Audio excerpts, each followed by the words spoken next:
Welcome to the Eye on Annapolis Local Business Spotlight. There are thousands of locally owned businesses in the area, some small and some large. Some you may know and others you don't. But one thing they all have in common is a great story, and we want to share it with you. Join us every Saturday as we talk to the founders, the owners, and the managers of local businesses you have come to know and love, and those you will come to know and love. Now here's your host, John Frenay, with this week's Local Business Spotlight. Well, I'll tell you, we are here at a relatively new organization in Annapolis, and one that I'm going to say that I'll go out on a limb here, that the founder of never should have had to or ever wanted to create. But we're here with Mary Ewenson, who is the founder of the EWE Spirit Foundation, and that's EWE, like a female sheep. Yeah, or like the first three letters of our last name, which is Ewenson. Right. And Mary's husband, Geoff, passed away in October of 2020, way too young, way too unexpectedly of a heart attack, right? Yeah. And I would venture to say that if you were in the sailing world, and I'll say world, not just Annapolis, you knew of Geoff Ewenson. And I would say that if you're in Annapolis and not in the sailing world, you may not have known it, but you probably ran across and knew who Geoff Ewenson was. You know, there was a guy that had in somewhat of an ironic thing, had a huge heart, and ironic to a point that he had a heart attack. The word "no" wasn't really in his vocabulary. From the, You're not kidding there. From the little and I didn't know him that well, but it was like, before the question gets out, yeah, let's do it. And it could be an adventure, it could be a silly ass, whatever it may be, but it's there. But, after Geoff passed, though, I mean, you needed to do something. I mean, I would say that you were the love of his life, and obviously we know that. Probably closely followed by your two pups. Yeah, sometimes I think he loved them more, but it was close. There were nights, and then sailing comes in certainly in a third. So I mean, that's the trifecta that was Geoff Ewenson.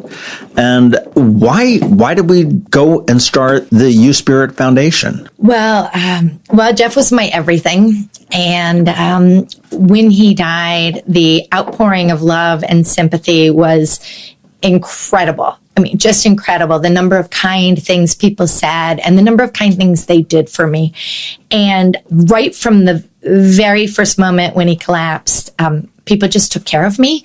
One of my coworkers found him. One of my coworkers picked me up, drove me to the hospital. My brother met me at the hospital. He was the one who had to let me know what had happened. He brought me home, and my family and friends circled the wagons and took care of me. And I just knew even then that how fortunate I was to have that support system, and also to have just everybody tell me how much they loved Geoff. And everybody had a story of a time that he had helped them with the most random things, like my trailer broke down on Route 50 and I called him and he came out, and I wrapped a line in the prop out on the river and I called and he left a wedding to come and tow me in, which really happened. Him in his suit and me in my dress, because it was getting dark and it was somebody's kid. We're like, we got this. And he wasn't supposed to have his cell phone in his pocket, but the Patriots were playing. So he had it in his pocket, so he kept checking it. So we got the call and we went. Right. One of his very close friends also suffered a heart attack just about a year before Geoff died. And Geoff was part of the team that gave him CPR and saved him. And that inspired Geoff to go back to get more medical training so that he could be a medical person in charge on a ship offshore. He was a professional sailor, so he's offshore a lot. He loved plugging in and helping. So when, someone's passed away, you can make a donation in memory. The donations flooded into a couple of different organizations. One was Athletes Serving Athletes, which is a tremendous group that Geoff and I run with, where we push disabled athletes in wheelchairs that look like jogging strollers. They're just called joggers. Oversized joggers. And we run races with them, and we have this really great family of athletes and their parents that we run with. So a lot of donations went there, and donations went to the Community Foundation, to their emergency fund, to help people in urgent, immediate need. And it just became obvious that people wanted to help in more than just a sympathy card or flowers or a donation, all of those, which were so appreciated. I never understood how much it means to get flowers until I lost Geoff. And never hesitate to send somebody a card or flowers because every one of those things matters so much. I just thought we can capitalize on this enthusiasm, and we can really help some people who need help. And I thought of people like me who lose their partner suddenly. There are a lot of people out there that the whole world can't stop and come take care of them, that they have to drive home from the hospital by themselves and maybe tell their kids they're going to lose their house, or, and so we came up with this idea of urgent and immediate need. And that's what this foundation does. We accept donations and we sort of, aggregate them. So people send us anything from $10 to $20,000, and we make it into $10,000 grants that we've found some really cool organizations to support. Well, I know that earlier this year you showed up at Chevy's one morning, and it's an organization that's sort of near and dear to my heart. But the Samaritan House, and something hit you. Yeah. So I have this crazy long commute. I go almost 3 miles from my house to my office. It's brutal. So, sometimes all I hear are commercials on the radio in between my house and the office. But that morning, I was driving into my office and I heard an interview with one of the board members of the Samaritan House was talking with Rob Tim. Rob Tim on R&R. And he was saying they were having this Burritos for Beds fundraiser at Chevy's the next morning. And it was because they were expanding their facility. And then he started to describe the Samaritan House, which I didn't know about. And it's literally, 5 miles from here, and about how it plugs a gap and it helps men who are in recovery, and they're coming usually from a residential treatment program to this, they just need a little extra help. They need a helping hand. They need a support network. And they use all kinds of words like safety net and support network and short term. And I thought, this is us. This is what EWE Spirit Foundation can do. And so I got to my office, and I have there are 5 other people on the board of the EWE Spirit Foundation. So you don't have the checkbook yourself. I actually have the checkbook. I mean, you physically possess it, but yeah, I do. I have the checkbook. I'm the president. I guess I could just write a check. But I wouldn't. And you've got to answer to the board too, I do, and they are phenomenal, and they are a large part of the success of this foundation.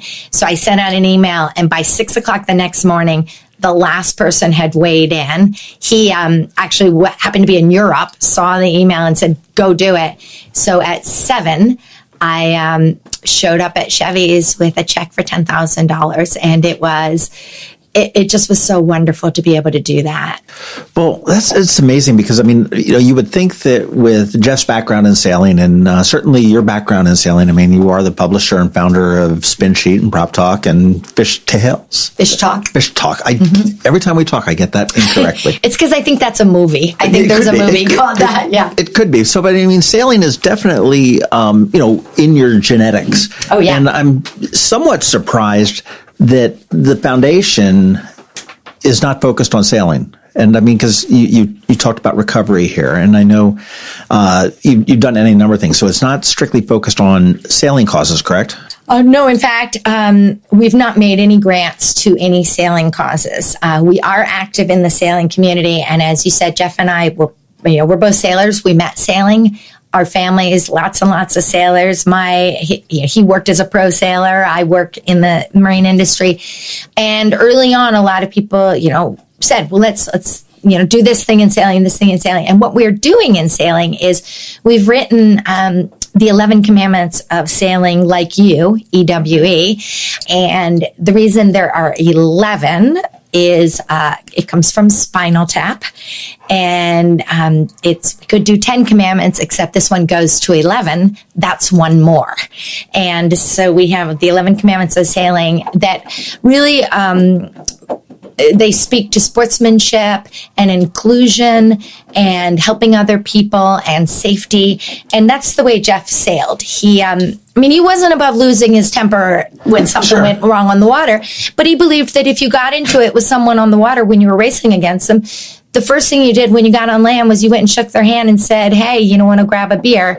Because you just saw it, differently. And certainly as a young man, and as a teenager, early 20s, I'm not sure that was his approach. I think that's he grew into it. That's a genetic thing, I think, with men. I mean, I've talked to so many women that sit there and they'll sit there and hold a grudge. I mean, my ex-wife refused to name my one child Victoria initially. That's what her name ultimately is, because she hated a girl in 7th grade that was a bully named Vicky.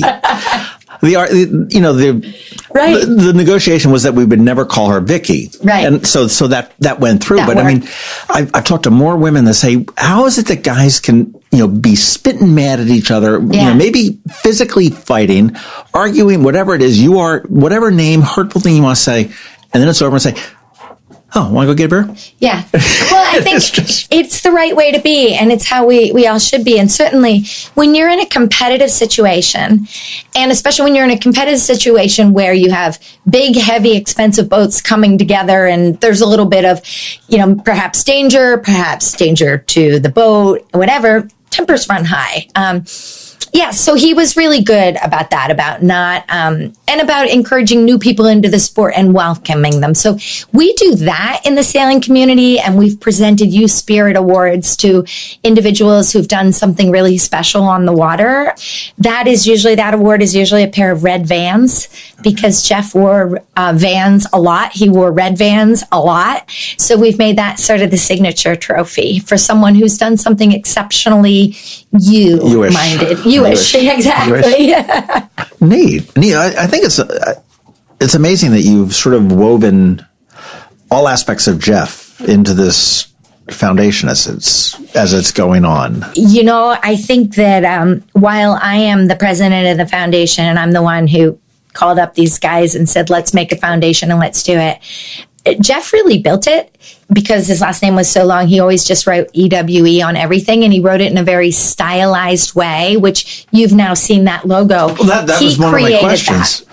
He created it. It was on his life jackets. It was on everything. He had the tendency to lose things. If his mother were still alive, she'd be like, oh my God, he lost everything. But so he would put it on the outside of his life jackets on everything. And so right after he died, good friends of ours were all talking to each other, probably on a Zoom call. I was obviously not involved in it because one is in California, some are in Michigan, some are here. And they said, remember he used to write that EWE on everything. So they got those EWE stickers that you see now. Right. They designed it that week, the blue one with the white on it. And one of Geoff's closest friends from college brought me one of those the day of the memorial service. And so he had a logo. It was recognizable in so many big boat trailers out there. There are life jackets with EWE on that. I mean, as you said, internationally. And he didn't do the America's Cup. He didn't do the Volvo Ocean Race. He wasn't at that level, but he sailed at a very high level, and he sailed internationally, did Olympic campaigns, things like that. So he knew a lot of people. So he had a brand. He was kind, and I'm biased, right? But he was very well liked and well loved. And then because of virtue of the fact that his business, there were a lot of people who have disposable income who could contribute to the foundation. And then Geoff had this way of helping people. Someone would stop him outside Starbucks and say, do you have $5 so I can get a sandwich? And Geoff never had $5. He'd say, I have a credit card. I'll buy you a sandwich. He'd go in and buy a sandwich, and then he'd sit down and eat a sandwich with that person. He loved people.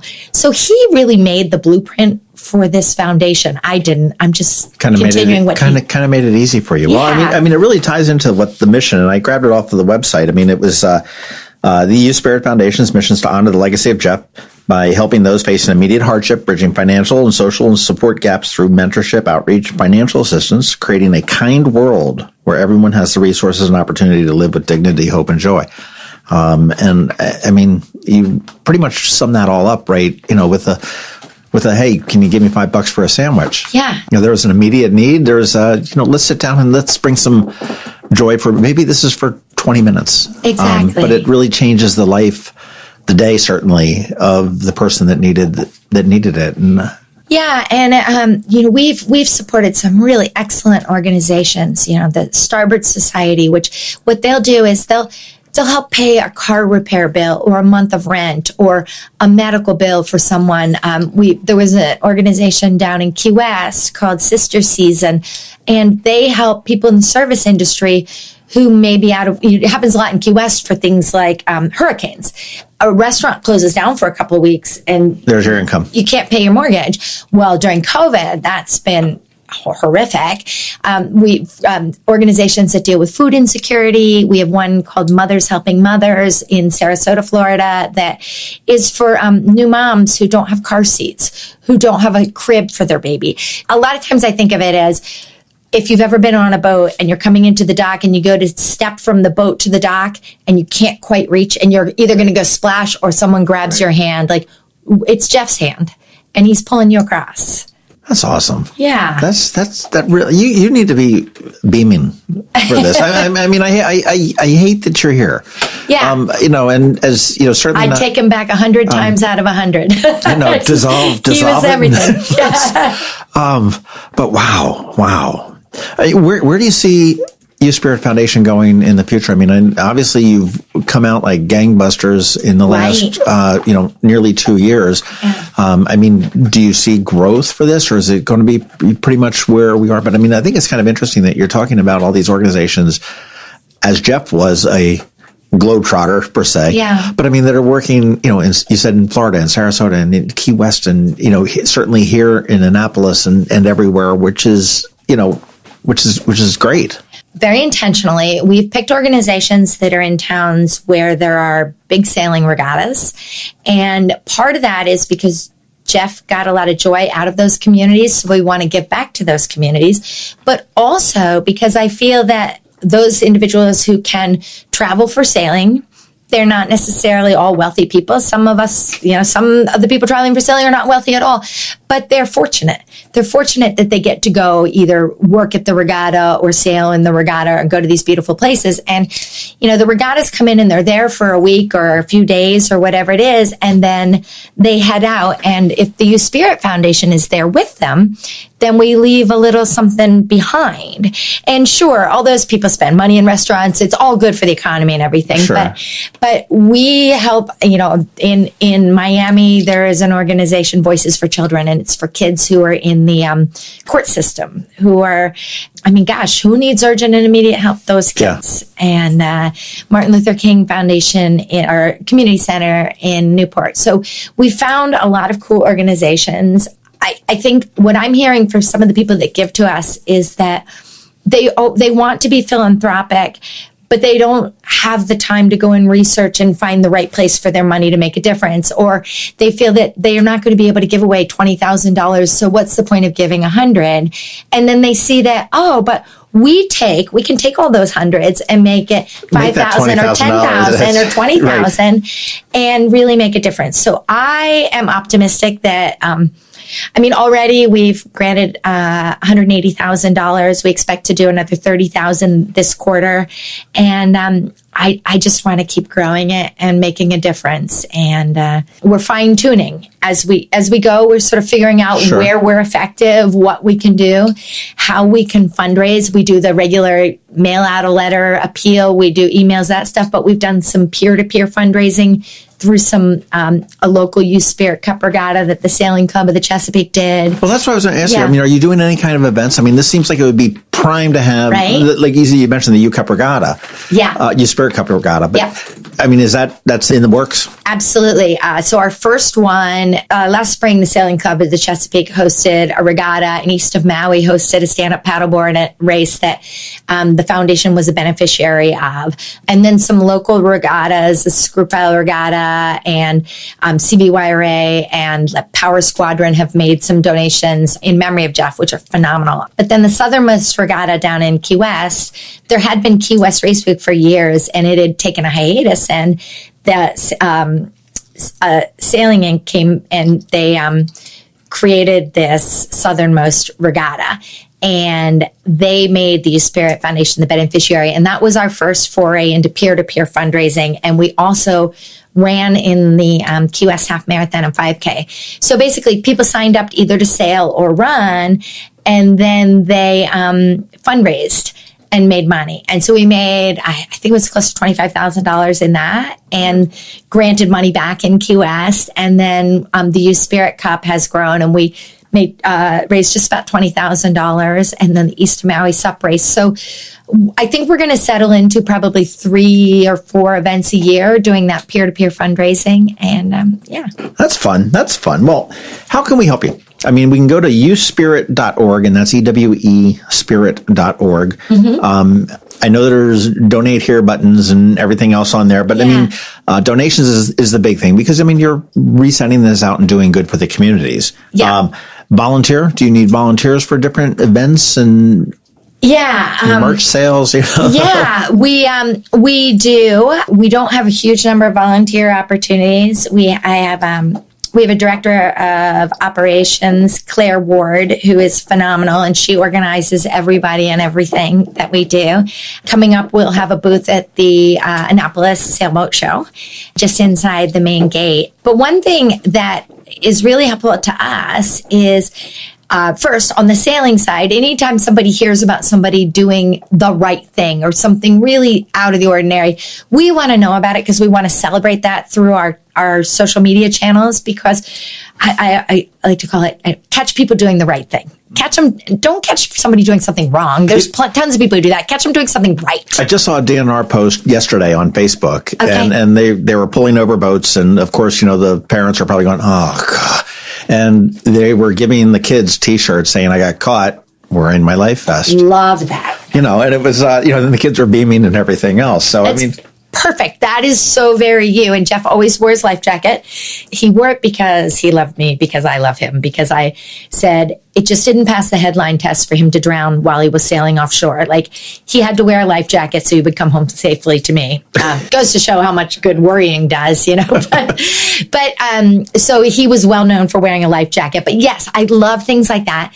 People can also, when they donate, they can pick up a T-shirt or a hat or a sticker. And the beauty of that for us, first, it's a very cool logo. It's very fun. Is that we find people meet each other because of the logo, and they share it in the EWE Spirit group on Facebook. I've had friends that ran into each other in Massachusetts, in Florida. I just had one of my former students was at a concert in Montana. She saw a guy wearing a EWE Spirit hat. She walked up and talked to him. He was from Wisconsin. I mean, where does that connect? It's that connections is so fun. I do love following your Facebook page to find out where, you know, you see the pictures where it is like, oh, here it is. It's on the mast of the, you know, on the boom of this sailboat. It's on the, on the hull. It's on and I see them all over town. And where was I? I was someplace not here. And I did see one that was relatively far away. It was, maybe in Philadelphia. Right. So it wasn't hugely far away, but it's neat. And I imagine when you're out and about or traveling or whatnot, and you spot one in the wild, it probably really warms your heart. It really does, because it tells me that we're remembering him, and we're remembering him well. And that's really good. And when someone's wearing it and someone says, hey, what is that? If they can tell the story of what the organization is and what we do, and if they also knew Geoff and they can say who he was, well, that it makes what we're doing that much more special. My favorite, somebody seeing the logo story, though, to date, is the woman, poor lady, walked up to me in a line, and I was wearing the hat. She said, can you tell me what that is? And through this conversation, I'm keeping it together and mostly not crying as you and I are talking. But sometimes I just, start to blubber and can't go at all. Yeah. So I was like, I can, but you're going to have to wait a second, as the tears streamed down my face. And she, to fill the dead space, said, I've asked so many people what it is and they don't know. But one person told me she's pretty sure it's a book club. I was like, that is awesome. A book club. I want to be in a book club that has 3,000 stickers in the wild, right? That would make Oprah and Reese Witherspoon really happy if they had that many stickers. I know they have way more than that many people in their book clubs, but a book club. A book club, because I would be so Geoff. He did read, but maybe not in a book club. Well, I'll tell you, just an oddball question. Where was his favorite place to sail? And you won't hurt anybody's feelings here in Annapolis if it's not here. You'd probably go sailing in Bomb Alley in Sardinia. Okay. Yeah. Obviously he was raised in Newport, Rhode Island. It was near and dear to his heart. There were a lot of places that he really loved. And I think if you were to ask him, he would say anywhere he was sailing our Viper with me. Right. But he did love Sardinia. Awesome. Mary, thank you for establishing this. And I don't even want to say thank you for keeping his memory alive, because there are so many people that are doing it. And I knew him very peripherally. I mean, I've met him maybe 7 or 8 times. And I certainly, from the time that he saved the guy down at City Dock that had a heart attack. Right. He was the first one there to start to do CPR. I'm trying to remember what the story was. He was part of and he was not the first one, but he was on the scene right away, and he took over and was doing the CPR. I did it for a very long time. And when the paramedics got the call, they didn't know that Carl was in cardiac arrest. So when the paramedics arrived and saw Geoff performing CPR, they were a little bit surprised by what they'd come across. But then the lead on the team told me Geoff was doing such a good job at it. They said, can you keep doing that while we get all ready, and then we'll swap somebody in. There was a great team of them at SSA, really good sailors that just everybody did the right thing and saved Carl. And that was a huge gift to Geoff. To be part of that, to help save somebody's life is amazing. Was very few of us have the opportunity, the ability to make quite the difference that Geoff has. Yeah. And, still 2 years later, I'm still so sorry for your loss. Thank you. And it's never going to get any easier, I'm sure. Nope. You can press forward and keep remembering. I think you're doing a great thing to honor his spirit, honor his memory, and live like you, right? Exactly. Live like you, run like you, sail like you. Yeah. Thank you very much for inviting me on, because I loved that boy and still love that boy, and love this foundation. And it's because of the support of the community that I'm still breathing, and that we're making such a difference. Absolutely. EWESpirit.org is where you want to go learn all about it, learn all about Geoff, a lot more than what we discussed right here. Some great pictures. I just discovered, actually, before I came over here, the little YouTube clip with the You Laugh, the famous You Laugh. I know. I can only listen to that sometimes. He wasn't a quiet boy, and he had a big laugh. It's a happy laugh. Absolutely. Mary, thank you so much. I appreciate your time today, and thank you for keeping the memory alive. Thank you. Thanks for listening to this week's Local Business Spotlight. Please make sure to visit eyeonannapolis.net for all your local news, events, and opinion. And in case you haven't already, please subscribe to the Eye on Annapolis Daily News Brief, where we bring you all the day's local news direct to your phone, tablet, or computer in about 10 minutes. It comes to you at 6 a.m. every Monday through Friday, and you can subscribe on Apple Podcasts, Google Podcasts, or wherever you get your podcasts.